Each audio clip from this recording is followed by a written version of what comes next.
በአርባ ምንጭ ዩኒቨርሲቲ የሶስተኛ ዓመት የጋዜጠኝነትና ተግባቦት ተማሪ የሆነችው የ1 ዓመት ቅጣት ተላለፈባት።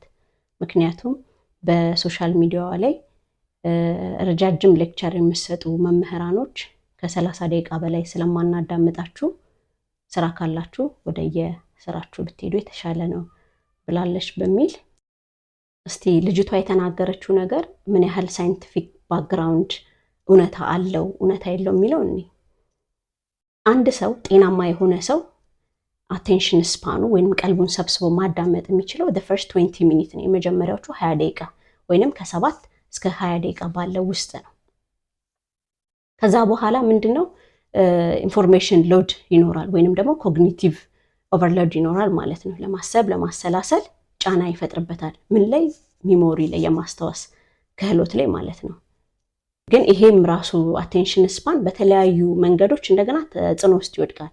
ለምሳሌ ተማሪው ጥሩ እንቅልፍ ሳይተኛ ካደረ፣ ጭንቀት ውስጥ ከሆነ፣ እያመመው ከሆነ፣ ኢቭን እየራበው ከሆነ ራሱ በእነዚህ ምክንያቶች ተጽዕኖ ውስጥ ይወድቃል። ከ7 በታችም ሊሆን ይችላል ማለት ነው። ሶ ትክክለኝነት አለው። እንደውም አርባ ምንጭ ዩኒቨርሲቲ ከመቅጣት በፊት ጠርታችሁ ልታመሰግኗት ይገባል። የመማር ማስተማር ሂደቱን መስተካከል ይኖርበታል። ይሄ ቻንኪንግ ይባላል።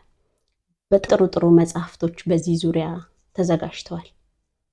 3 መጽሐፍቶች ሪኮመንድ አደርጋችኋለሁ። ከሁሉ በላይ ግን ፔዳጎጂ ኦፍ ኤዱኬሽን የሚለው ሞር ኤዱኬሽን ኤንድ ሳይኮሎጂ ላይ ያተኩራል። ሁላችሁም መምህራኖች ብታነቡት ጥሩ መጽሐፍ ነው እና ሌላ ማለት የምፈልገው ለአርባ ምንጭ ዩኒቨርሲቲ ብቻ ሳይሆን ለሁሉም ማህበረሰብ፣ አንደኛ በጣም ብዙ ሪሶርስ ነች ልጅ የተጠቀመችው። 3ኛ ዓመት ተማሪ ናት። እስከ 12ኛ ክፍል የመጣችበት ነገር አለ።